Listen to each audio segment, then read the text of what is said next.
राष्ट्रीय शिक्षा नीति बहुत ही खतरनाक है। अगर राष्ट्रीय शिक्षा नीति आती है तो सबसे बड़ा खतरा, सबसे बड़ा हमला वो अनुसूचित जाति, जनजाति और पिछड़े वर्ग के विद्यार्थियों के सामने होगा। और जब वो अपना विश्वविद्यालय खड़ा करेंगे, जब उनको स्वायत्तता मिल जाएगी, तो आज जहां 10,000 रुपये फीस है वो लगभग 5 लाख के आसपास फीस हो जाएगी।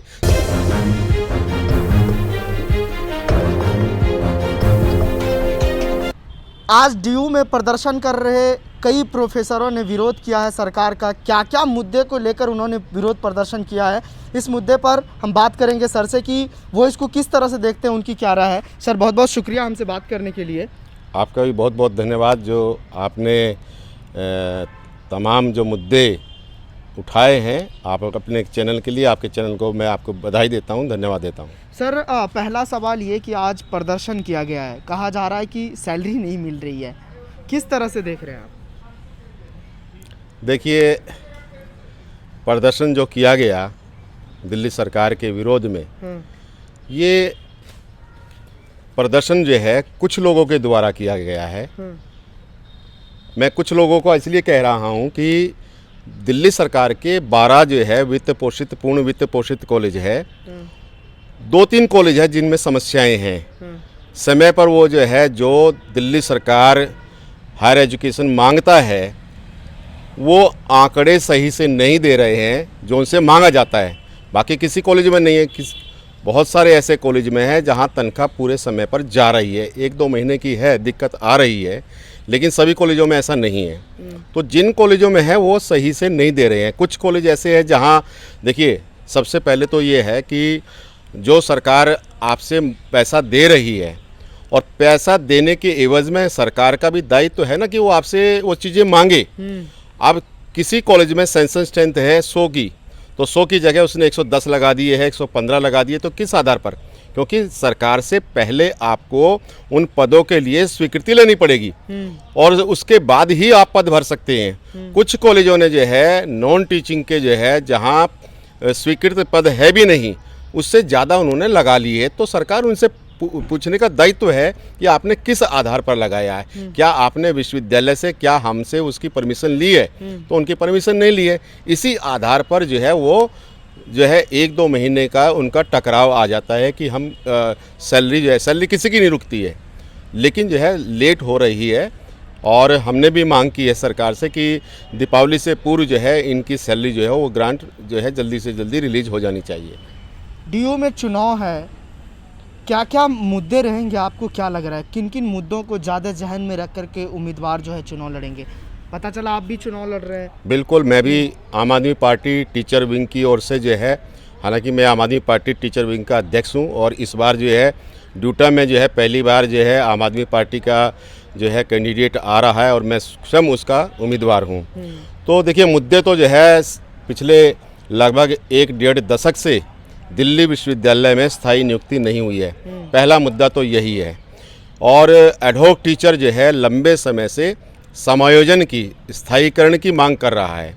तो हमारे भी एजेंडे में वही है कि विश्वविद्यालय से हम कल जो है वाइस चांसलर से मिले हैं, जो नए वाइस चांसलर आए हैं उनके सामने भी हमने अपने 5,000 एडहॉक टीचर्स की स्थायी नियुक्ति का किस तरह से जो है आप प्रावधान करेंगे, उस प्रावधान को हमने उनके सामने रखा है कि एक समय में ही, क्योंकि देखिए 5,000 टीचर्स की एक साथ नियुक्ति नहीं हो सकती है, तो आप कम से कम उनको किस तरह से समायोजित करेंगे, उस समायोजित करने में कैसे जो है कम समय लगे और स्थायी नियुक्ति जल्द से जल्द हो जाए। क्योंकि लंबे समय से जो है देखिए, यहाँ जो एडहॉक टीचर है इसमें बहुत सारी महिला टीचर्स है, हमने उनकी भी मांग उठाई है कि मातृत्व अवकाश जो है, मैटरनिटी लीव उनको नहीं मिलती है।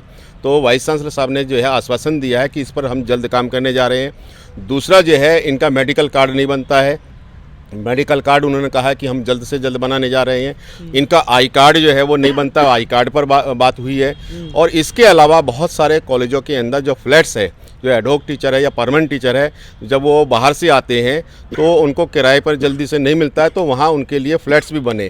तो कई ऐसे मुद्दे हैं जिन पर जो है वाइस चांसलर से मुलाकात के दौरान उन्होंने इस पर जो है कि हम जो है ये सबसे, लेकिन प्राथमिकता जो है जो सबसे पहली प्राथमिकता है, जिस तरह से दिल्ली विश्वविद्यालय में 1 साल में प्रमोशन हुआ है, उसी प्रमोशन की तरह से जो है दिल्ली विश्वविद्यालय में जो है ये शिक्षकों का समायोजन की प्रक्रिया जो है वो जल्द से जल्द शुरू कराने की उन्होंने कहा है। एनईपी पे क्या स्टैंड है आपका? देखिए, अभी वैसे तो नई शिक्षा नीति आई नहीं है, राष्ट्रीय शिक्षा नीति आई नहीं है, लेकिन राष्ट्रीय शिक्षा नीति बहुत ही खतरनाक है।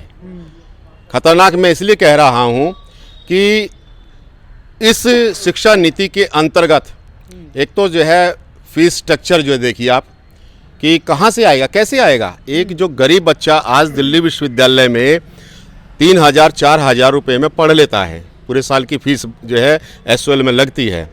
और मैं तो दिल्ली विश्वविद्यालय के बहुत अच्छे कॉलेज से पढ़ा हूँ, हंसराज महाविद्यालय से। उस समय जो है 250 रुपये भी फीस नहीं थी और मेरी फीस लौटा दी गई थी, यानी कि मैं एक फ्री के बराबर जो है पढ़ पाया हूँ। लेकिन अगर राष्ट्रीय शिक्षा नीति आती है तो सबसे बड़ा खतरा, सबसे बड़ा हमला वो अनुसूचित जाति, जनजाति और पिछड़े वर्ग के विद्यार्थियों के सामने होगा, क्योंकि उनके पास इतने संसाधन नहीं है। दूसरा, स्वायत्तता पर सीधा हमला है।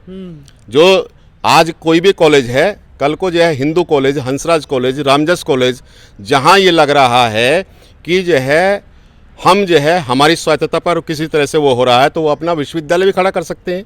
और जब वो अपना विश्वविद्यालय खड़ा करेंगे, जब उनको स्वायत्तता मिल जाएगी, तो आज जहां 10,000 रुपये फीस है, वो लगभग जो है 5 लाख के आसपास फीस हो जाएगी।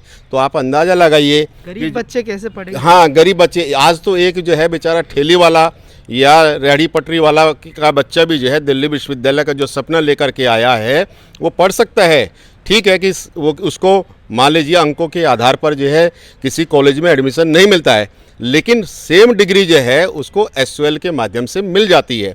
तो ऐसी स्थिति में यदि राष्ट्रीय शिक्षा नीति लागू होती है, और राष्ट्रीय शिक्षा नीति के अंतर्गत भी हमने कल चर्चा की है वाइस चांसलर साहब से कि आने वाले समय में राष्ट्रीय शिक्षा नीति के तहत ऐसे पाठ्यक्रम लाए जाए जो रोजगार परक हो, जो सीधे छात्रों को रोजगार की ओर जोड़ते हो, और उसको कम रेट पर, जो मतलब सरकारी जो है जो वो है फीस, उस आधार पर जो है छात्रों से फीस ली जाए, ताकि वे छात्र जो है, जैसे मान लीजिए अनुवाद है, पत्रकारिता है, फिल्म है, रेडियो जॉकी है, इस तरह के पाठ्यक्रम जो सीधे छात्रों को पाठ्यक्रम करने के बाद तुरंत जो है मार्केट में जो है उनको रोजगार मिल सके। तो ऐसे पाठ्यक्रम लाने के लिए देखिए, एक और चर्चा जो है, जिस चर्चा की बात माननीय प्रोफेसर योगेश सिंह जी ने भी कही और हमने भी, कि अभी दिल्ली विश्वविद्यालय के अंदर 70,000 के आसपास सीट है।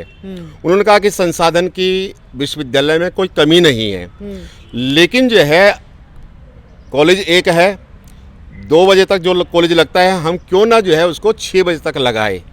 और जहां विद्यार्थी 3,000 है, तो 3,000 की जगह 5,000। 5,000 एक कॉलेज के अंदर विद्यार्थी, देखिए पढ़ने के वही है, डेस्क भी वहीं पर वही है, कमरे भी वही है। तो 5,000 विद्यार्थी जब एक कॉलेज में हो जाएंगे 3,000 की जगह, तो दिल्ली के विद्यार्थियों को भी अवसर मिलेगा। आज 2.5 लाख से ज़्यादा विद्यार्थी जो है दिल्ली के हैं, लेकिन बहुत सारे विद्यार्थियों को मौका नहीं मिल पाता दिल्ली में एडमिशन के लिए, तो उनको भी मौका मिलेगा।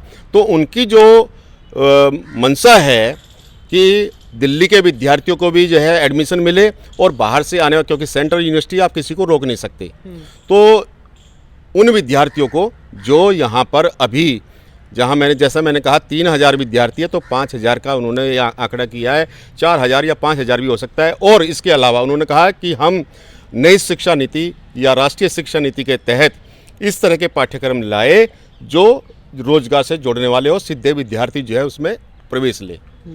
चलिए, बहुत शुक्रिया हमसे बात करने के लिए। तो आपने सुना, जैसे सर का कहना है कि जो भी शिक्षा नीति नई बनाई जा रही है, वो कहीं ना कहीं जो अनुसूचित जाति के जो लोग हैं, जो एक नए सपने सजा करके आते हैं, जो गरीब बच्चे होते हैं कि हम डीयू जैसे बड़े संस्थान में पढ़े, वो पढ़ नहीं पाएंगे।